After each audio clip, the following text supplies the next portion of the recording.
This is Unit 5, video number 3, particles as ions, atoms inside a compound. So we're going to do some practice problems. So what we're going to look at is, think about if I had a car. So maybe I've got a car business and I'm going to take old cars and dismantle them. Well, if I had 20 cars and I'm dismantling them and I want to know how many tires I'm going to get 80 tires. Okay, because there's 4 tires per car. Well, the same thing is going to be true with compounds. If I have a compound like methane, CH4, then I have 4 hydrogen atoms in there. If I start dismantling that molecule, I'm going to get 4 times as many moles of hydrogen as I have moles of methane. So we're going to do some practice problems with that. The first one is, if I have 7.81 times 10 to the 23, helps if I write it right, 10 to the 23 molecules of C4H8. Okay, it's called cyclobutane. If I want to know how many moles of hydrogen atoms are in there, not how many moles of C4H8. If I want to know the number of moles of C4H8, I'm just going to divide by Avogadro's number. Well, I want to know how many hydrogen atoms are found in 7.81 times 10 to the 23, and I want to know it in terms of moles. Well, the first thing I'm going to do is I'm going to convert this into moles. So the number of moles of C4H8 relative to the number of molecules, I'm going to divide by Avogadro's number, 6.022 times 10 to the 23. That's going to give me the number of moles of C4H8. But I want the moles of hydrogen atom. There's 8 hydrogens for every one C4H8. This is true whether I'm talking about particles or moles. It doesn't matter. There's going to be 8 times as much with hydrogen than there was of the original molecule. So if I punch this in, I'm going to get 10.4 moles of hydrogen atoms. Okay? Let's do another one. Let's say we've got 0.00417 moles of dichlorine heptaoxide. Okay, so I have 0.00417 moles of Cl2O7. I want to know how many atoms of oxygen, the actual number of particles, are present here. Okay? Well, whatever the particles of Cl2O7 is, I'm going to get 7 times as many atoms of oxygen out of it. So let's figure out the number of particles of the large molecule first. There's 6.022 times 10 to the 23 molecules of Cl2O7 per mole of Cl2O7.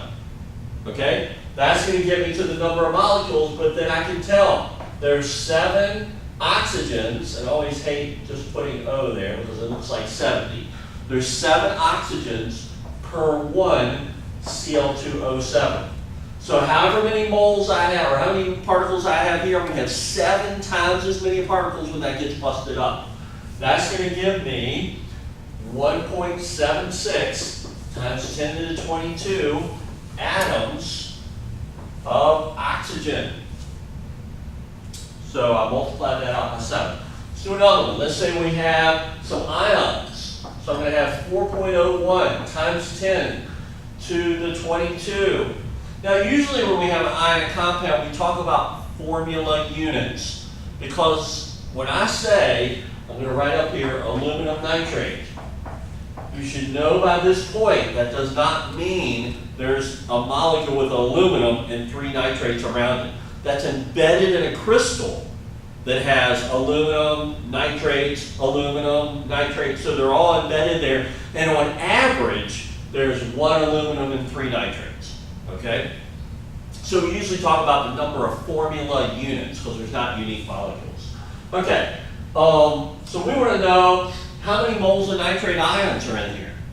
Well, nitrate, there's 3 nitrates per aluminum nitrate. So if I go smashing it up, I'm going to get 3 times as many moles of nitrate as I am aluminum. Just say dissolving it in water. So I'm going to have 6.022 times 10 to the 23 ions or units. And I should have written the word unit. I talked about the word units, but didn't write it. Units. So here I'm going to have units per mole. That's going to give me the moles of aluminum nitrate. Then I know there's 3 nitrate ions per aluminum nitrate. Again, this is true whether I'm talking about moles or particles. It doesn't matter. The ratio is 3 to 1. Okay? And so I plug that in the calculator, and I'm going to get exactly 0.2 moles of nitrate ions. One last one. Let's say we have 14.8 moles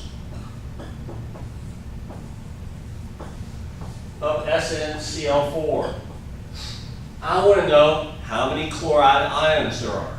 Okay?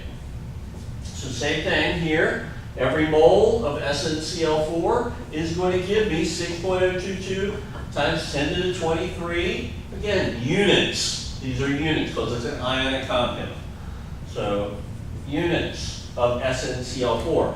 But when I go busting this up, I'm going to get 4 times as much Cl minus as I had SnCl4. So there's 4 Cl minus for every 1 SnCl4. Plug that into the calculator, and we're going to get 3.57 times 10 to the 25 chloride